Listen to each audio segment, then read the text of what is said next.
You guys just want to start off with your initial thoughts on this one? I think we all wanted to win. I think both sides, Clarkson or us, but we just wanted to go out there the first 5 minutes, put pressure on them, and got a couple of goals. And they came back in the third, got a bit nervous, but we got back with the win, and we're happy with that. You guys talk about the defense and the power play. That, whenever you guys would go down to skaters, you guys were able to defend and stop them. Just talk about what you guys are doing well to stop them, and how that helped you guys. I mean, I think we were focusing on every little battle, trying to win the puck, trying to win it out of the corner. Definitely picking up 6 on the PK, but just keeping some things simple and communicating with each other really helped us out together. It seemed like Clarkson did a good job in the first half of the game, keeping you guys to the outside, not allowing a lot of quality shots. What changed late in the game for you guys to be able to beat that? I know they play very well, and we're kind of on the outside, but we tried as the game was going just to get some more shots and just get the rebound, and that's what happened in the third, and I'm pretty happy with that. Your team defense in the third is very strong. How did you get that mentality going between you all? I mean, for sure it starts with the coach. Just telling us to keep it simple. We just try to keep them to the outside for sure, and jumping on all those loose pucks really helped us. Again, communicating down low, keeping tight, and keeping them to the outside really helped us.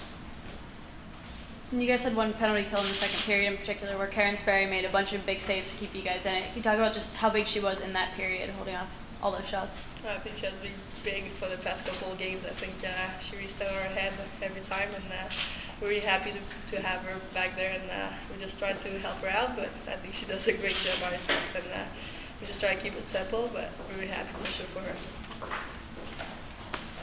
Any other questions for the players? All right, thank you. This time we'll take general comments from head coach Brian Durocher.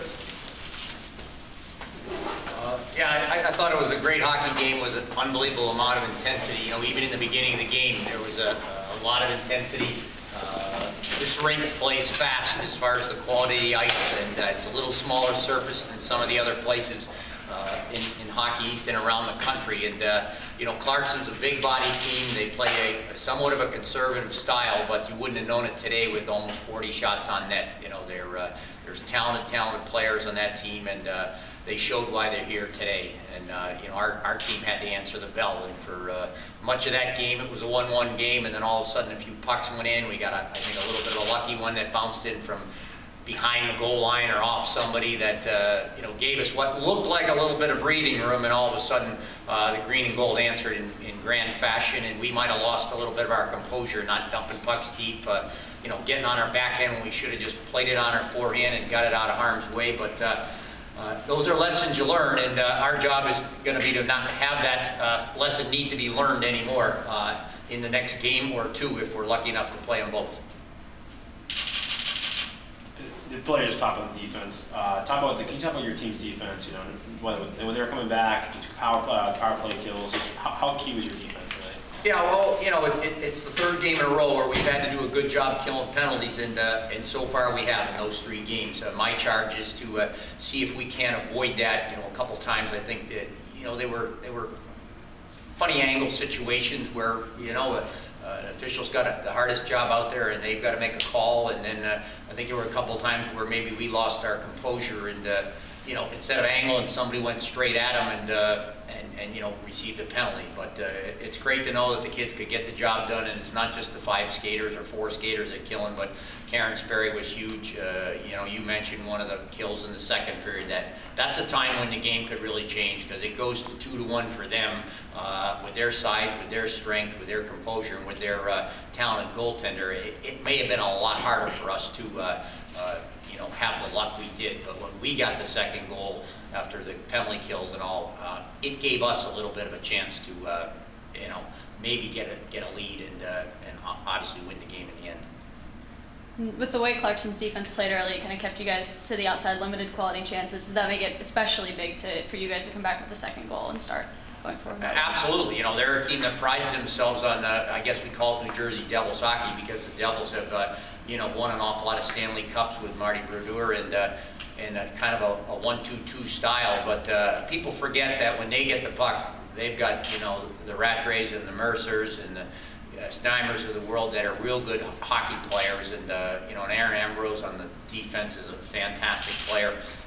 They can do things offensively, and they don't take many chances. They don't use a lot of energy forechecking. They do it on defense. They do it in the neutral zone, and then they just take advantage of opportunities. And today they did, but we got that little bit of a cushion, and maybe just a little bit of good fortune in the end there when it was 4-3, and they could have found a spot, found the tying goal, a couple pucks buzzed just up over the crossbar, and then we got a little chip that Sarah Lefort still had to make a good play and put it in the net, because that thing goes wide left to right, and they come buzzing back down the ice with a minute left. All hell's going to break loose. If I'm right, this is your 9th win in a row. How much do you think that momentum is going to play next week? It's a real positive situation for us, but I like to think that anybody who gets to this point is, whether they're on a one-game streak or whatever it is, they've got momentum. Clarkson lost last weekend in the semis, but had they been the one going to the tournament, they would have had momentum. Mercier's going to be feeling good about themselves, knocking off a Cornell, and I think the green and gold team that's out there, well, there's 2 of them, I guess. But Minnesota hasn't lost anybody, so they've got to have momentum as well as a little pressure. But I just think that next week it starts from scratch, and the 2 games are going to be real good hockey games, and whoever comes up on top is probably going to be somebody who plays well that day, and maybe the hockey gods are with them as well. You talked about how there's a point where it could have been 4-4, 4-3. Karen makes a lot of great saves. Coming up again, another big game last week against Northeastern. Just talk about Karen's play on the power plays, and also when they're converging on the net, and how she's helping out the defense. Yeah, she's a consummate fighter for this team. She's an unbelievably hard worker all the way around. She competes at all times, and I mentioned last week that she probably was sinking back in the net a little bit deep, and kind of self-evaluated, and really the last 3 games has stepped up in a fantastic way, and given us a chance to win.